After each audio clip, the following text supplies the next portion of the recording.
Baik. Assalamualaikum warahmatullahi wabarakatuh. Perkenalkan, nama saya Niken Hasaning Putri dari Program Studi Sistem Informasi Universitas Cyber Asia dengan nomor induk mahasiswa yaitu 240 10 10 20 164. Jadi untuk video kali ini saya ingin mempresentasikan mengenai ujian tengah semester saya yaitu membahas mengenai tugas yang telah diberikan pada pertemuan sebelumnya oleh dosen pengampu kami yaitu Bapak Dr. Ucup Darussalam STMT pada mata kuliah Bisnis Intelijen.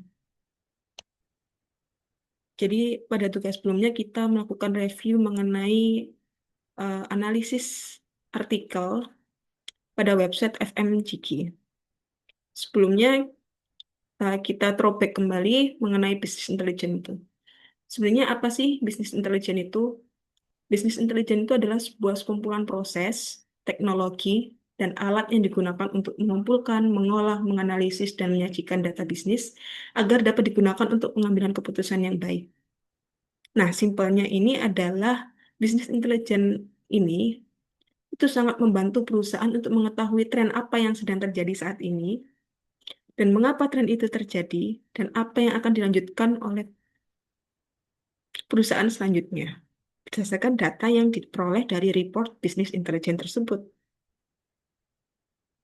Nah, untuk memenuhi eh, kriteria sebagai report bisnis intelijen itu ada beberapa kriteria khusus. Ini yang beberapa yang saya ambil, yang saya rangkum berdasarkan agar mudah dipahami oleh orang umum. Yang pertama adalah kriteria yang pertama adalah relevan dan akurat. Relevan itu artinya laporan itu harus menyajikan informasi yang sesuai dengan kebutuhan pengguna atau pemangku kepentingan. Lalu, akurat yang dimaksud di sini adalah data yang disajikan itu juga harus benar dan bebas dari kesalahan. Penting untuk memastikan bahwa integritas dari data itu sumbernya dari mana hingga output dari data tersebut. Lalu yang kedua ada real time, jelas dan terstruktur. Real time di sini artinya terkini, data tersebut adalah up to date. Data yang diperbarui berdasarkan kondisi saat terkini, saat terbaru, agar keputusan yang diambil itu sesuai dan tepat untuk kayak untuk selanjutnya. Jelas dan terstruktur itu artinya adalah format laporan itu harus mudah dibaca dengan tata letak yang rapi dan juga logis.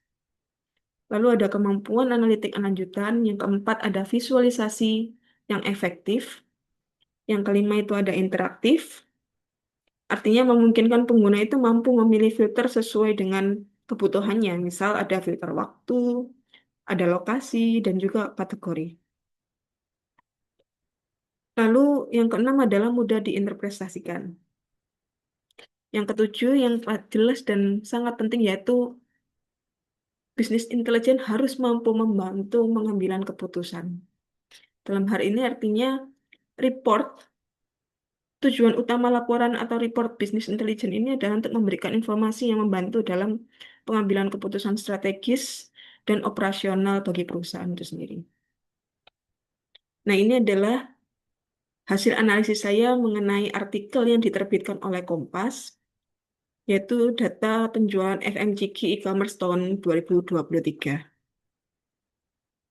Pertanyaannya adalah, apakah laporan tersebut memenuhi persyaratan sebagai report in business intelligence? Ini ada beberapa eh, poin yang saya tangkap. Di sini disebutkan bahwa riset dilakukan melalui metode online crawling di official store and non-official store di Shopee, Tokopedia, dan Blibli pada periode 1 Januari hingga 31 Desember tahun 2023. Riset ini dilakukan terhadap 270 subkategori FMCG, 38.185 brand, dan 10 juta lebih produk listing.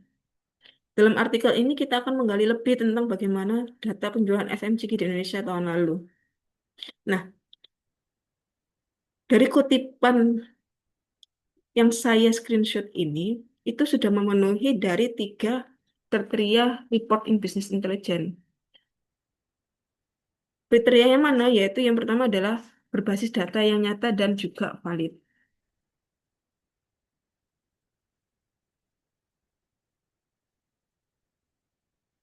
Pada artikel tersebut itu juga jelas disebutkan bahwa artikel tersebut benar karena dikumpulkan melalui metode online crawling di official store dan unofficial store di Shopee, Tokopedia, dan Blibli pada periode 1 Januari hingga 31 Desember tahun 2023. Metode analisis yang jelas, iya, sangat jelas disebutkan juga bahwa metode yang digunakan adalah metode online crawling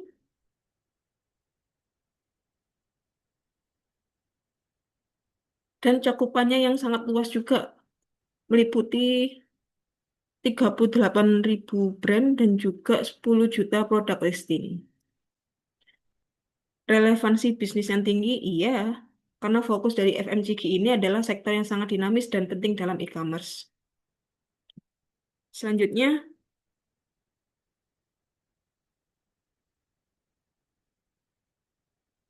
eh, di sini disajikan grafik mengenai prediksi pasar FMCG di tahun 2024 yang mencapai angka hingga 59 triliun di tahun 2024. Hal ini sangat memenuhi kriteria bisnis intelijen yang mana yaitu adalah tren dan insight yang jelas.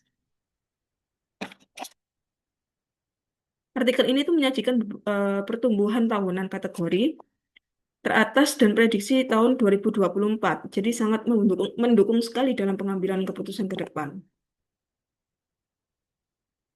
Dan periodiknya ini sangat terstruktur ya, karena disusun dalam 1 tahun penuh, yaitu sepanjang tahun 2023, dan terdapat prediksi di tahun 2024-nya. Artinya dapat digunakan dalam time series tertentu gitu. Ini ada kutipan juga yang saya screenshot bahwa eh, kategori pera- kategori perawatan kecantikan ini memimpin dengan hampir setengah dari total penjualan. Artinya segmentasinya itu sangat segmentasinya yang jelas.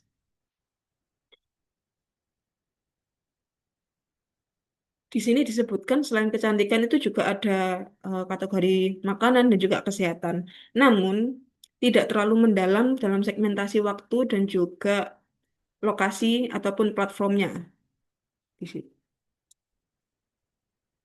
Next. Nah, jadi kesimpulannya apakah laporan kinerja tersebut sudah memenuhi persyaratan sebagai report in business intelligence? Jadi menurut saya laporan ini itu sangat bersifat rangkuman dan overview ya. Laporan business intelligence itu belum sepenuhnya memenuhi standar laporan business intelligence yang komprehensif. Artinya di sini ada beberapa kekurangan yang memang bisa untuk dioptimalisasi sehingga dapat menjadikan laporan tersebut menjadi laporan yang memenuhi kriteria sebagai business intelligence. Salah satu kekurangannya adalah karena segmentasi yang tidak lengkap tadi, karena ada beberapa kekurangan segmentasi waktu dan lokasi juga tidak diterangkan dalam artikel tersebut. Lalu action dan insight itu menyebutkan tren, namun tidak dengan tindakan selanjutnya ataupun eh, keputusan yang seharusnya diambil untuk brand selanjutnya itu bagaimana tidak dijelaskan dalam artikel tersebut. Yang ketiga, visualisasi grafik itu yang terbatas, hanya tersedia grafik numerik dan insight-nya dalam bentuk teks. Kalau memang dimaksudkan untuk sebagai teaser ataupun overview, sebenarnya artikel ini sudah sangat cukup informatif ya. Namun untuk keperluan analisis mendalam dalam pengambilan keputusan dan tingkat tinggi sebaiknya mengacu pada versi lengkapnya data big datanya tersebut. Lalu lanjut pertanyaan yang kedua, apakah laporan tersebut memenuhi kriteria sebagai pengolahan sorry pengolahan big data dan menghasilkan informasi untuk pengguna? Ini yang saya screenshot jelas laporan tersebut ini sangat memenuhi kriteria sebagai metode pengolahan dari big data. Jadi evaluasi saya terhadap artikel tersebut itu berdasarkan perspektif big data. Yang pertama adalah ya jelas karena volume datanya besar. Bisa dicek di sini yaitu mengenai Di sini menyebutkan bahwa listing produknya itu adalah 10 juta produk lebih dan 38.000 brand dan 270 subkategori. Dan ini sudah masuk dalam skala big data. Lalu yang kedua, variasi sumber data. Iya, sangat memenuhi karena dikumpulkan dari beberapa marketplace besar seperti yang disebutkan yaitu ada Shopee, Tokopedia, dan juga Blibli. Lalu teknologi pengolahannya juga disebutkan menggunakan online crawling yang merupakan metode pengumpulan big data dari web, tapi tidak dijelaskan secara eksplisit apakah ada penggunaan machine learning ataupun AI untuk analisis lanjutan. Nah ini, kalau dari kriteria kecepatan pengumpulan data sebenarnya eh, juga tidak dijelaskan ataupun tidak disebutkan seberapakah real time atau up to date data yang dilaporkan ini untuk subkategori big data yang dinamis ya. Lalu transformasi data ke insight itu juga disajikan insight berupa kategori yang populer, nilai penjualan, pertumbuhan, dan prediksi.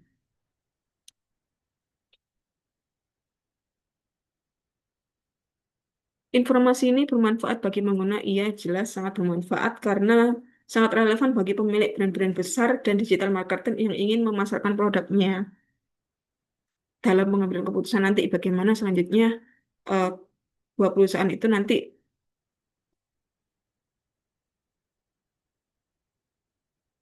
take action dari hasil laporan big data ini. Jadi kesimpulan saya yaitu iya, benar bisa dikatakan data tersebut itu merupakan hasil dari metode pengolahan big data yang bermanfaat bagi pengguna, meskipun masih dalam radar rangkuman ataupun overview ya. Untuk lebih sesuai dengan laporan analisis big data itu dapat ditambahkan insight real time. Contohnya adalah real time dalam time frame mingguan hingga bulanan dan memberikan akses visualisasi berupa dashboard yang lebih interaktif. Nah, ini pertanyaan yang ketiga yaitu mengenai kelemahan report sales dan venue dari konsep visualisasi yang ditampilkan dalam website tersebut. Yang pertama itu menurut saya pribadi itu kurang sih, bukan tidak ada ya, mohon maaf. Kurang visualisasi data kuantitatif. Artikel itu hanya menyajikan data angka dan tren dalam bentuk teks, teks naratif saja. Jadi user ini sangat sulit untuk melihat pola ataupun tren yang terjadi sebagai pembandingnya. Lalu yang kedua, tidak ada segmentasi dimensi. Maksudnya, yaitu selama segmentasi time frame yang saya maksud sebelumnya, yaitu ada time frame mingguan, bulanan, ataupun kuartal. Selain itu, juga tidak ada segmentasi wilayah dan juga platform. Idealnya kan biasanya ada filter segmentasi per platform, marketplace, dari Shopee berapa, dari Tokopedia berapa, seperti itu. Lalu juga penjualan per wilayah, tren penjualan dari segmentasi waktunya juga tidak dijelaskan di sini. Lalu prediksi ini juga tidak didukung dengan mode visual. Prediksi 2024 ini disebutkan tapi tidak dengan grafik proyeksi. Kan padahal seharusnya itu ada biasanya yang saya tahu eh, untuk proyeksi itu ataupun prediksi itu biasanya menggunakan grafik forecasting ya atau peramalan grafik tren ke depannya itu seperti apa. Selanjutnya ini adalah ada pertanyaan apakah hasil analisa dari grafik yang disediakan dalam web tersebut mudah dipahami dan gain knowledge? Menurut saya, iya sangat mudah dipahami bagi pembaca umum ya. Karena narasi yang dijelaskan itu berupa teks naratif, jadi orang tuh gampang memahami dengan olah kata yang baik. Bahasa yang digunakan juga sangat ringan, terstruktur, namun kekurangannya ya minim grafik itu tadi yang saya jelaskan. Apakah memberikan gain knowledge? Bagian besar menurut saya iya, karena memberikan insight yang berguna bagi pemilik brand yang ingin tahu tren pasar apa yang saat ini yang sedang berkembang di pasar, dan marketer yang ingin melihat kategori mana yang sedang naik daun. Jadi kayak seperti digital marketing, pengamat industri, e-commerce Indonesia juga. Tapi terbatas sekali ya dalam kedalaman analisa karena tidak dijelaskan mengapa tren tersebut bisa terjadi. Apakah karena promosi besar-besaran, ataukah karena tren TikTok yang saat ini sedang booming, ataukah ada karena isu politik yang berkembang di sos- sosial media saat ini, itu sangat tidak dijelaskan sama sekali. Jadi tren ini hanya menjelaskan kenapa barang tersebut naik saja gitu. Lalu juga tidak ada pembahasan mendalam persegmentasi platformnya, marketplace.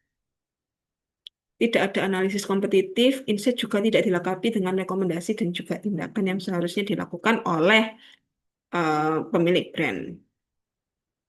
Jadi, sekian presentasi mengenai hasil tugas saya menganalisis eh, menganalisis data penjualan FMCG di e-commerce tahun 2023. Jadi, hasil analisis tadi merupakan murni dari pemikiran saya pribadi. Mohon maaf apabila ada salah kata dalam penyampaian presentasi kali ini. Terima kasih atas waktu yang telah diberikan untuk menyimak video saya kali ini. Eh, saya tutup untuk undur diri. Assalamualaikum warahmatullahi wabarakatuh.